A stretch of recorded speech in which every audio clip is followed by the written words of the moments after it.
여러분들 인사하겠습니다. 사랑합니다. 축복합니다.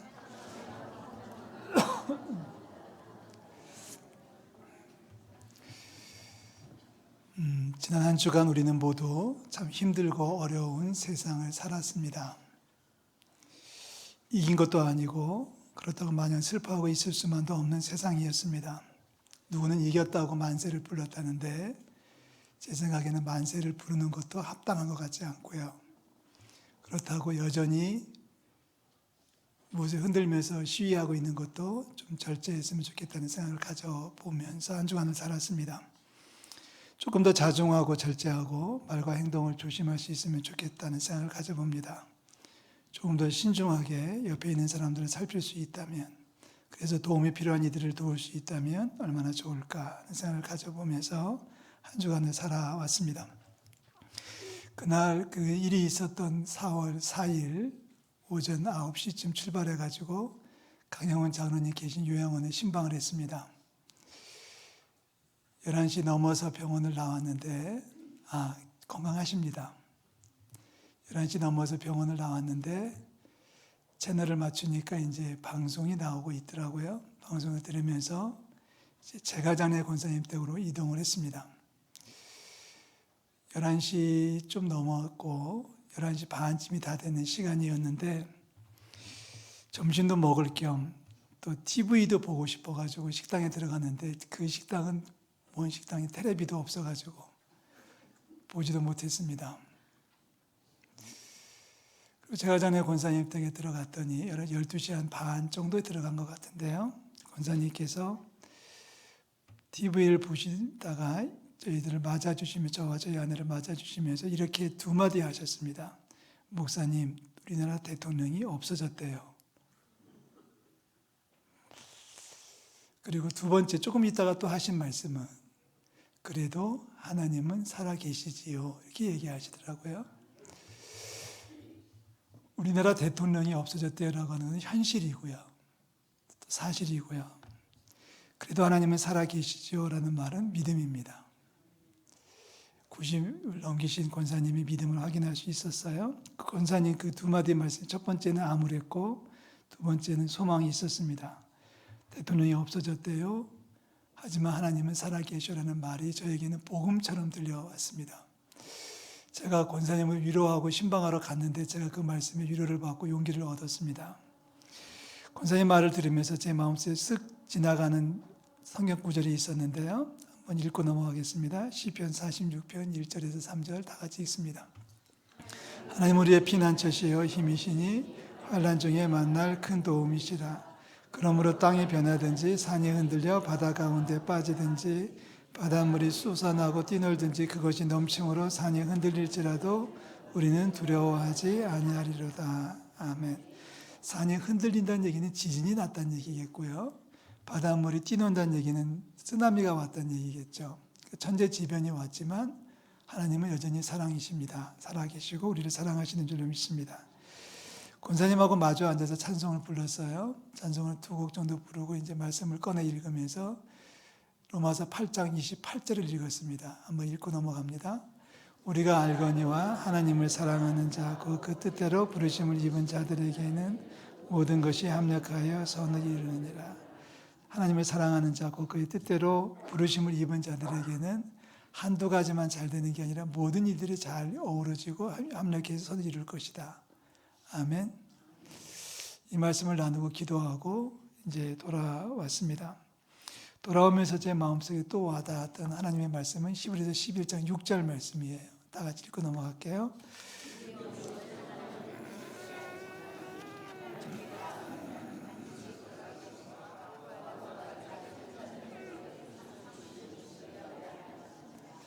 하나님께 나아가는 자는 하나님께서 계신 것과 상 주신다는 사실을 믿어야 된다. 그리고 교회 들어오니까 2시 반, 3시가 다 됐는데 많이 피곤하더라고요. 솔직히 말하면 피곤하기도 했지만 궁금했어요. 저는 텔레비를 못 보고 있잖아요, 아직까지. 그래서 피곤하다고 핑계대고 집에 일찍 들어갔어요. 집에 들어가서 TV를 보고 돌아가는 얘기를 좀 정리를 좀 하고 나니까 5시쯤 됐는데 갑자기 제 마음속에 와 닿았던 말씀은 산상수훈이었습니다. 그래서 그래서 마태복음 5장, 6장, 7장에 기록되어 있죠. 주님께서 산에 올라가서 찾아온 사람들에게 주신 메시지가 산상수훈입니다. 5장, 6장, 7장 마태복음을 읽고 나서 제 마음속에 와닿았던 이럴 때는 어떻게 살아야 될 것인가? 우리에게 정말 필요한 것은 무엇일까? 라는 생각을 하면서 오늘 말씀을 준비했습니다. 불편하게 들리실 수 있겠지만 우리가 쓰는 단어는 숙제입니다. 다 같이 숙제. 얼마나 많은 숙제 때문에 야단 맞고 혼나고 회초리를 맞았는지 저도 기억을 못하겠는데 또 숙제 얘기를 또 합니다. 축복합니다. 우리 성도들 숙제를 잘 하시기를 주의 이름으로 축원합니다. 우리가 풀어야 될 숙제, 하나님 우리에게 맡겨준 숙제가 3가지가 있다는 생각을 가져봤어요. 첫 번째 숙제, 가장 중요한 숙제는 세상에 매이지 말고 하나님을 위해서 살라고 하는 하나님의 명령입니다. 그 말씀은 6장 33절에서 읽죠. 다 같이 읽어볼게요. 그런즉 너희는 먼저 그의 나라와 그의 의를 구하라. 모든 것을 너희에게 더하시리라. 아멘. 자, 먹을 것을 구합니다. 여러분, 먹을 것을 구하는 게 죄가 아닙니다. 사람이 살려면 당연히 먹을 것을 구해야 되겠지요? 없어도 됩니까? 먹을 것이 있어야 됩니다. 마실 것도 있어야 됩니다. 입을 옷도 필요합니다. 먹고 마시고 입어야 되는 것이 필요한데 지금 주님께서 우리에게 숙제로 주시는 것은 뭐냐면 이걸 하지 말라는 게 아니에요. 먹을 것 구하지 말라는 게 아닙니다. 마실 것 구하지 말라는 말씀이 절대 아니고요. 먹을 것도 구하고 마실 것도 구하고 입을 것도 구하는데 대신 그보다 먼저 할 일이 있다는 겁니다. 하나님 나라와 하나님의 의를 구하는 것이 먼저란 얘기입니다. 이게 하나님의 우리에게 맡겨진 첫 번째 숙제예요. 다시 말해서 개인적인 꿈과 욕심을 위해서 달리지 말고 하나님을 먼저 생각하십시오라고 하는 숙제를 주셨습니다. 오늘 이 자리에 와서 예배하시는 분들 시간이 남아서 오신 분 한 분도 없을 거예요. 체력이 남아서 힘이 남아 돌아와서 여기 앉아 계신 분 한 분도 없을 겁니다. 많은 분들이 허리를 부여잡고 떨리는 다리를 부여잡고 무릎을 끌고 오서 여기까지 오셨잖아요. 왜 오셨습니까? 먼저 하나님 나라를 구하는 것이 하나님의 말씀이기 때문에 우리가 풀어야 될 숙제이기 때문에 오신 거 아닐까요?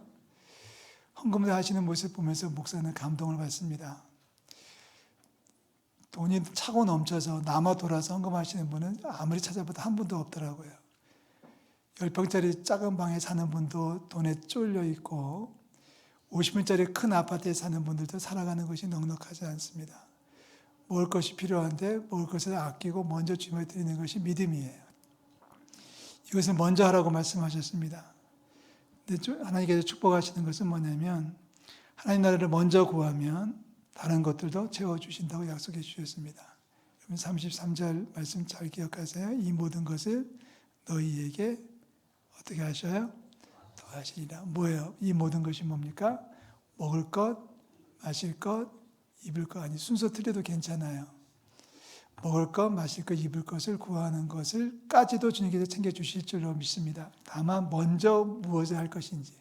그래서 우리는 먼저 예배하고 먼저 주님 앞에 사랑을 고백하고 먼저 주님 앞에 충성하는 것이 우선순위에 들어옵니다. 하고 싶은 일이 없어서 시간이 남아 돌아서 예배하는 사람은 없잖아요. 바쁘지만 예배하고 힘들지만 예배하고 쪼달리지만 그래 주님 앞에 헌신하고 충성할 때 주님께서 나머지 것들도 채워주실 줄로 믿습니다. 자, 두 번째 숙제는 뭘까요?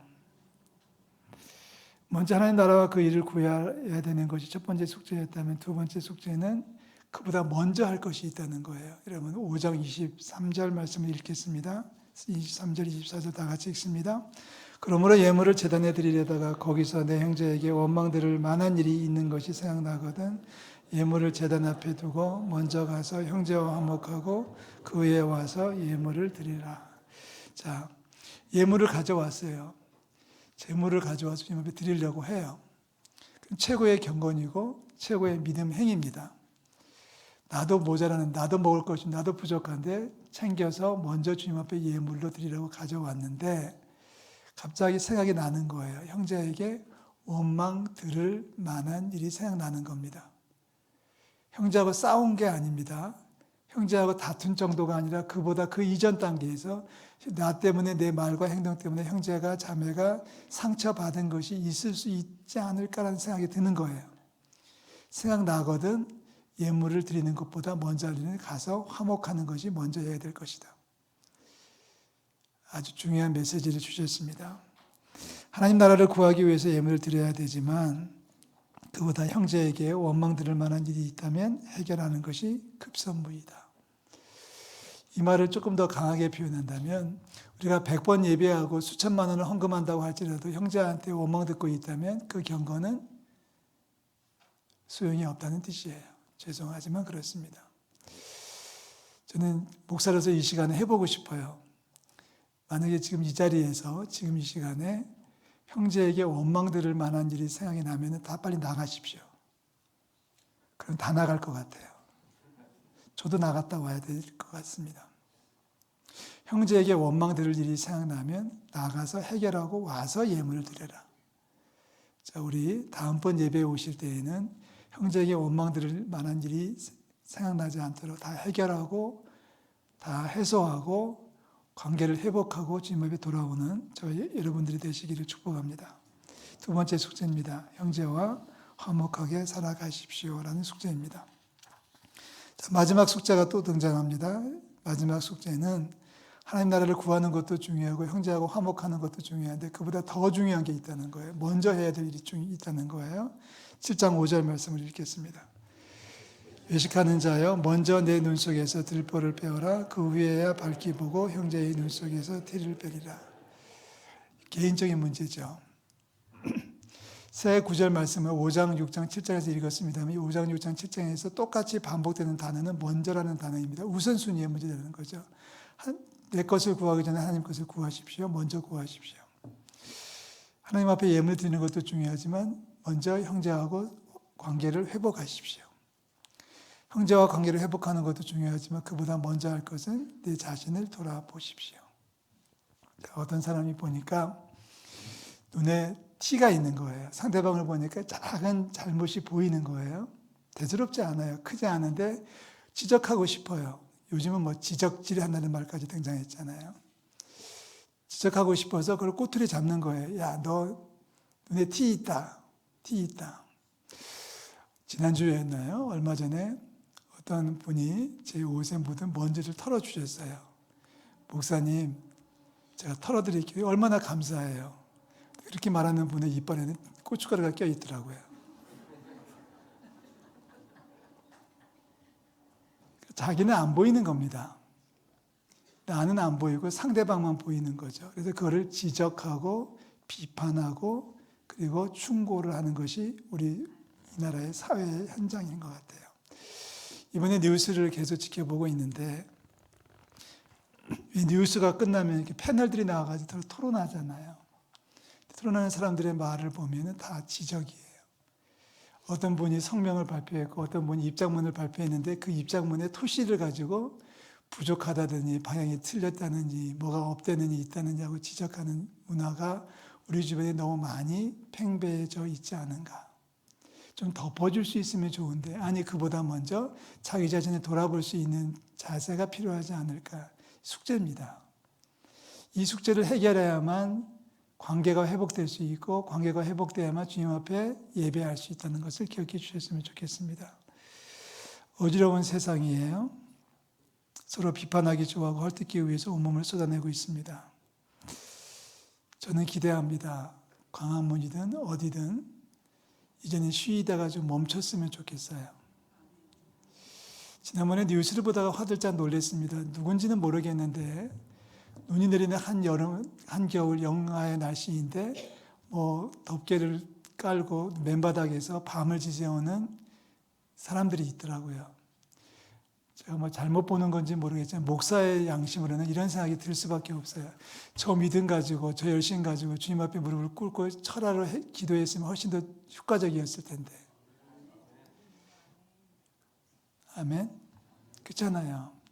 저 정도 열심을 가지고 주님 앞에 무릎을 꿇고 밤이 새도록 기도하면 주님께서 뭐라도 해주실 텐데 글쎄요. 그 마음을 모르겠습니다. 지난 100여일 동안 전화도 많이 받고 문자도 많이 받았습니다. 이쪽에서는 이쪽대로 저한테 요청을 하고 이쪽은 이쪽대로 저한테 협박을 하고 뭐 심지어는 몇 시에 광화문 어디에서 만나자, 여의도 어디에서 만나자, 어디에서 만나자고 하는 문자로 초청을 참 많이 받았습니다. 모르는 전화번호로 문자가 오는 것은 제가 대부분 다 차단을 시켰습니다. 근데 또 어떻게 알고 또 다른 분이 와요. 솔직히 얘기하자면 미국 대통령이 와가지고 헌법재판관들을 상담하고 돌아갔다는 문자를 제가 4번 받았습니다. 어제는 2-4분이 야반 도주했다고 하는 거짓 뉴스도 받았습니다. 차단을 해도 끝도 없이 계속 오는 게 그런 문자이고 연락입니다. 아마 목사이기 때문에 저희들은 이제 그 주소록이 있거든요. 목사들만 모여있는 주소록이 있는데 그게 아마 노출이 됐나 봐요. 계속 와요. 이제는 그런 것들이 좀 없었으면 좋겠고, 거짓 뉴스도 없어지고, 거짓 뉴스에 현혹되는 분도 없어지고, 이제는 소리치는 것이라면, 소리친다면 주님 앞에 기도하는 소리가 나왔으면 참 좋겠습니다. 아멘. 어느 쪽이 옳은지 맞는지는 이제 역사가 판단하겠죠. 역사가 판단하겠죠. 거기에 우리가 부안해동에서 이리저리 끌려다니는 것은 옳지 않다라고 분명히 말씀드리고 싶습니다. 그러기 전에 우리가 할 일이 있다는 거죠. 그런데 끌려다니고 흥분하기 전에 우리가 할 일이 있는데 먼저는 자기 자신을 돌아보는 것이 필요하다. 이웃과의 관계를 회복하는 것이 필요하다. 세 번째는 하나님 앞에 먼저 나아가는 자세가 필요하다. 이게 미리입니다. 우리가 풀어야 될 숙제가 아니고 지금같이 혼란스러운 때는 더 그렇습니다. 누구 쪽에 힘을 싣고 누구 쪽을 비난하기 전에 자기 자신을 먼저 돌아보는 저와 여러분들 되시기를 주님의 이름으로 축원합니다. 사순절 5번째 주일이에요. 먼저 자기를 돌아보고 이웃과의 관계에서 흐트러짐이 없고 무엇보다도 먼저 하나님 나라를 구하는 천국 백성이 되시기를 주님의 이름으로 축복합니다. 기도하겠습니다. 하나님 아버지 감사드립니다. 이 나라 이 민족을 구원하여 주시고 살펴주실 줄로 믿고